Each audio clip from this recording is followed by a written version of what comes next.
YouTube channel life style of ಮೇಘನಾ. ಇವತ್ತಿನ ದಿನ ನನ್ನ 21 ಡೇಸ್ ವೇಟ್ ಲಾಸ್ ಚಾಲೆಂಜ್ನ 8th ಡೇ ಆಗಿರುತ್ತೆ. ಸೊ ಇವತ್ತಿನ ದಿನ ನಾನು ನನ್ನ ವ್ಲಾಗನ್ನ ಮಧ್ಯಾಹ್ನದಿಂದ ಸ್ಟಾರ್ಟ್ ಮಾಡ್ತಾ ಇದ್ದೀನಿ. ಸೊ ನನ್ನ ಚಾನಲ್ನ ಯಾರಾದರೂ ಹೊಸದಾಗಿ ನೋಡ್ತಾ ಇದ್ದೀರಾ ಅಂತಂದರೆ ಪ್ಲೀಸ್ ನನ್ನ ಚಾನಲ್ನ ಸಬ್ಸ್ಕ್ರೈಬ್ ಮಾಡಿಕೊಂಡು ನೋಡಿ. ಈ ವಿಡಿಯೋನಲ್ಲಿ ನಾನು ನಿಮಗೆ ಒಂದು ಸ್ಪೆಷಲ್ ರೆಸಿಪಿನ ಶೇರ್ ಮಾಡಿದ್ದೀನಿ. ಇದು ಡಯಟ್ ಮಾಡೋರ್ಗಂತೂ ತುಂಬಾ ಹೆಲ್ದಿ ಆಗಿರೋವಂಥ ರೆಸಿಪಿ ಆಗಿರುತ್ತೆ. ಸೊ ಈ ವಿಡಿಯೋನ ನೀವು ಎಲ್ಲೂ ಸ್ಕಿಪ್ ಮಾಡದೆ ಕೊನೆವರೆಗೂ ನೋಡಿ. ಇವತ್ತಿನ ಮಧ್ಯಾಹ್ನದ ಊಟಕ್ಕೆ ನಾನು ಜೋಳದಿಂದ ಮಾಡುವಂಥ ಪಡ್ಡನ್ನು ಮಾಡ್ಕೊತಾ ಇದ್ದೀನಿ. ಸೊ ಇದನ್ನು ಮಾಡೋದಕ್ಕೆ ನಾನು 1 ಬಟ್ಲು ಆಗೋವಷ್ಟು ಜೋಳದ ಹಿಟ್ಟನ್ನು ತಗೊಂಡಿದ್ದೀನಿ. ಅದಕ್ಕೆ ನಾನು ಒಂದು 2 ಟೇಬಲ್ ಸ್ಪೂನ್ ಆಗೋವಷ್ಟು ತುಪ್ಪನ ತಗೊಂಡಿದ್ದೀನಿ. ಮತ್ತು ಇದಕ್ಕೆ ನಾನು ಅರ್ಧ ಬಟ್ಲು ಆಗೋವಷ್ಟು ಚಿರೋಟಿ ರವನ ತಗೊಂಡಿದ್ದೀನಿ. ಮತ್ತು ಇದಕ್ಕೆ ನಾನು ತರಕಾರಿನ ಕೂಡ ಕಟ್ ಮಾಡಿ ತಗೊಂಡಿದ್ದೀನಿ. 1 ಈರುಳ್ಳಿನ ನಾನು ಚಿಕ್ಕದಾಗಿ ಕಟ್ ಮಾಡಿ ತಗೊಂಡಿದ್ದೀನಿ. ಮತ್ತು ಇದಕ್ಕೆ ನಾನು ಅರ್ಧದಷ್ಟು ಕ್ಯಾರೆಟನ್ನು ತುರಿದು ತಗೊಂಡಿದ್ದೀನಿ. ಮತ್ತು ಇದಕ್ಕೆ ನಾನು ಕೊತ್ತಂಬರಿ ಮತ್ತು ಕರಿಬೇವನ್ನು ಕೂಡ ತಗೊಂಡಿದ್ದೀನಿ. ಸೊ ಇಷ್ಟಿದ್ರೆ ಸಾಕು, ನಾವು ಆರಾಮಾಗಿ ಜೋಳ ಹಿಟ್ಟದಿಂದ ಮಾಡುವಂಥ ಒಂದು ಪಡ್ಡನ್ನು ಮಾಡ್ಕೊಂಡ್ಬಿಡ್ಬೋದು. ಸೊ ಇವಾಗ ನಾನು ಈ ಒಂದು ಪಾತ್ರೆನ ತಗೊಂಡು ಅದರಲ್ಲಿ ನಾನು ಈ ಜೋಳದ ಹಿಟ್ಟು ಏನಿತ್ತಲ್ವ ಅದನ್ನು ಹಾಕೋತಾ ಇದ್ದೀನಿ. ಸೊ ನಂತರ ಇದಕ್ಕೆ ನಾವು ತೆಗೆದು ಇಟ್ಕೊಂಡಿದ್ದಂತಹ ಚಿರೋಟಿ ರವನ ಹಾಕೋತಾ ಇದ್ದೀನಿ. ಜೋಳದ ಹಿಟ್ಟು ಮತ್ತು ಚಿರೋಟಿ ರವನ ನಾನು 1:0.5 ರೀತಿಯಲ್ಲಿ ತೊಗೊಂಡಿದ್ದೀನಿ. ಅಂದರೆ 1 ಬಟ್ಲು ನಾವು ಹಿಟ್ಟು ತೊಗೊಂಡ್ರೆ ಅರ್ಧ ಬಟ್ಲಷ್ಟು ರವನ ತೊಗೊಂಡಿದ್ದೀನಿ. ಇದಕ್ಕೆ ನಾನು ಕಟ್ ಮಾಡಿ ಇಟ್ಕೊಂಡಿದ್ದಂಥ ನಾವು ತರಕಾರಿ ಏನು ತೊಗೊಂಡಿದ್ವಿ ಅದನ್ನು ಇವಾಗ ಹಾಕೋತಾ ಇದ್ದೀನಿ. ಸೊ ಇಷ್ಟೆಲ್ಲ ನಾವು ಹಾಕೊಂಡಾದ್ಮೇಲೆ ರುಚಿಗೆ ತಕ್ಕಷ್ಟು ಉಪ್ಪನ್ನು ಕೂಡ ನಾನು ಹಾಕೋತಾ ಇದ್ದೀನಿ. ಇದನ್ನು ನಾನು ತೊಗೊಂಡಿರೋದು ಒಬ್ರಿಗೋಸ್ಕರ ಮಾಡೋದಕ್ಕೆ ಈ ಕ್ವಾಂಟಿಟಿನ ನಾನು ತೊಗೊಂಡಿದ್ದೀನಿ. ನಿಮ್ಮನೇಲಿ ಜಾಸ್ತಿ ಜನಕ್ಕೆ ನೀವು ಮಾಡ್ಕೋತೀರಾ ಅಂತ ಹೇಳಿದ್ರೆ ನೀವು ಜಾಸ್ತಿ ಕ್ವಾಂಟಿಟಿನ ಕೂಡ ತಗೋಬೇಕಾಗುತ್ತೆ. ಇದಕ್ಕೆ ನಾವಿವಾಗ ಸ್ವಲ್ಪನೇ ನೀರು ಹಾಕ್ಕೊಂಡು ಈ ಹಿಟ್ಟನ್ನು ಮತ್ತು ಈ ತರಕಾರಿನೆಲ್ಲ ನಾವು ನೀಟಾಗಿ ಗಂಟಿಲ್ದೇ ನಾವು ಮಿಕ್ಸ್ ಮಾಡ್ಕೋಬೇಕಾಗುತ್ತೆ. ನೀರನ್ನ ನಾವು ಸ್ವಲ್ಪನೇ ಹಾಕೋಣ, ಜಾಸ್ತಿನ ಹಾಕೊಳ್ಳೋದು ಬೇಡ. ಯಾಕಂದರೆ ಇದು ಫುಲ್ ನೀರಾಗಿಬಿಟ್ರೆ ಆಮೇಲೆ ಅದನ್ನು ಏನು ಮಾಡೋದಕ್ಕಾಗೋದಿಲ್ಲ. ಸೊ ಅದಕ್ಕೇ ನಾವು ಮೊದಲೇ ಸ್ವಲ್ಪನೇ ನೀರನ್ನು ಹಾಕ್ಕೊಂಡು ಈ ಹಿಟ್ಟನ್ನು ಕಲಿಸ್ಕೋಬೇಕಾಗುತ್ತೆ.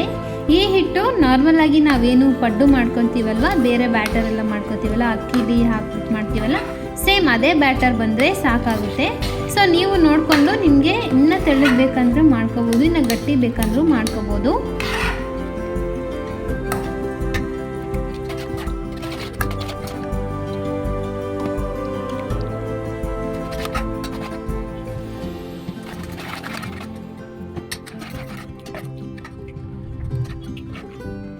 ಇವಾಗ ನಾವು ಪಡ್ಡು ಮಾಡ್ಕೊಳ್ಳೋದಕ್ಕೆ ಬೇಕಾಗಿರೋವಂಥ ಹಿಟ್ಟು ರೆಡಿಯಾಗಿದೆ.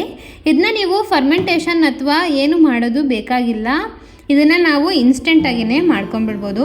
ಸೊ ಇದನ್ನು ಮಾಡೋದಕ್ಕೆ ನಾನು ಗ್ಯಾಸ್ನ ಆನ್ ಮಾಡ್ಕೊಂಬಿಟ್ಟು ನಾನು ಪಡ್ಡನ ಹಂಚನ್ನು ಇಟ್ಕೊಂಡ್ಬಿಡ್ತೀನಿ. ಈ ಪಡ್ಡು ಹಂಚು ಕಾಯೋಷ್ಟೊತ್ತಿಗೆ ನಾನು ಇದಕ್ಕೆ ತುಪ್ಪನೂ ಕೂಡ ಹಾಕೋತೀನಿ.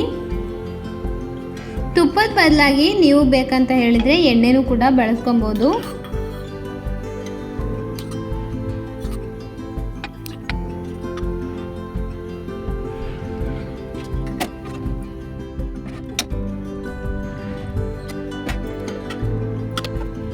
ಇವಾಗ ಹಂಚು ಕಾದಿದೆ.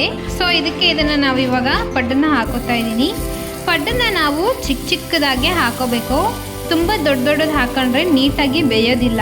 ಅದಕ್ಕೋಸ್ಕರ ನಾನು ಚಿಕ್ಕ ಪಡ್ಡನ್ನು ಹಾಕೊಂಡಿದ್ದೀನಿ. ಈ ಚಿಕ್ಕ ಪಡ್ಡನ್ನು ಹಾಕೊಂಡಾದ್ಮೇಲೆ ನಾವು ಇದನ್ನು ಸ್ವಲ್ಪ ಮುಚ್ಚಿ ಬೇಯಿಸ್ಬೇಕಾಗುತ್ತೆ. ಜೋಳದ ಹಿಟ್ಟಿಂದ ಮಾಡ್ತಾ ಇರೋದ್ರಿಂದಾಗಿ ನಾವು ಇದನ್ನು ಚೆನ್ನಾಗಿ ನೀಟಾಗಿ ಬೇಯಿಸಬೇಕು.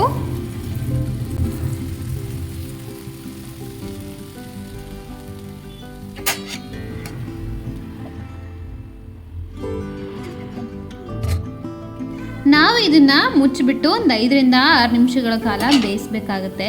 ಸೊ ಇದು ಇವಾಗ ಬೆಂದಿದೆ ನೋಡಿ.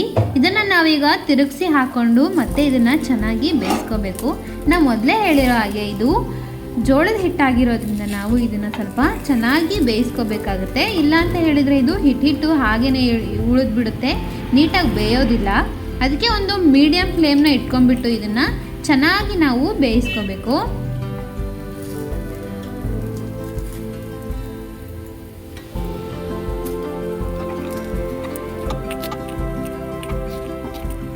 ನಾವು ಈ ಜೋಳದ ಪಡ್ಡನ್ನು 2-3 ಸಲ ತಿರುಗಿಸಿ ಬೇಯಿಸ್ಕೋಬೇಕು. ಆವಾಗ ಇದು ಚೆನ್ನಾಗಿ ಬೇಯುತ್ತೆ.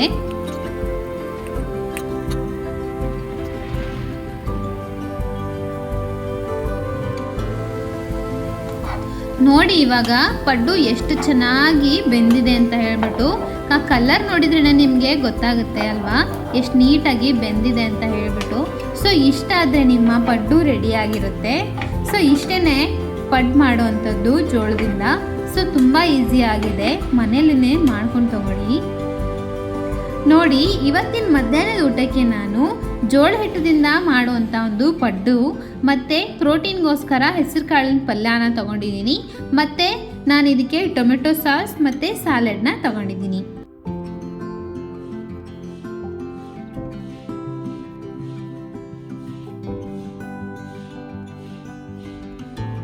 ನೋಡಿದ್ರಲ್ವಾ ಯಾವ ರೀತಿಯಾಗಿ ಜೋಳದ ಹಿಟ್ಟಿಂದ ನಾವು ಪಡ್ಡನ್ನ ಮಾಡ್ಕೋಬಹುದು ಅಂತ ಹೇಳ್ಬಿಟ್ಟು.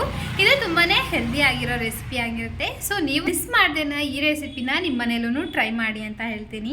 ಸೊ ಇವಾಗ ನಾನು ಊಟನೂ ಕೂಡ ಮಾಡಿಕೊಂಡು ಒಂದು ವಾಕ್ ಕೂಡ ಮುಗಿಸ್ಕೊಂಡು ಬಂದಿದ್ದೀನಿ. ಸೊ ಇವಾಗ ಒಂದು ಸ್ವಲ್ಪ ಹೊತ್ತು ನಾನು ರೆಸ್ಟ್ ಮಾಡ್ತೀನಿ. ಹಾಗೆಯೇ ಒಂದು ಮೀ ಟೈಮನ್ನು ನಾನು ಸ್ಪೆಂಡ್ ಮಾಡ್ತೀನಿ.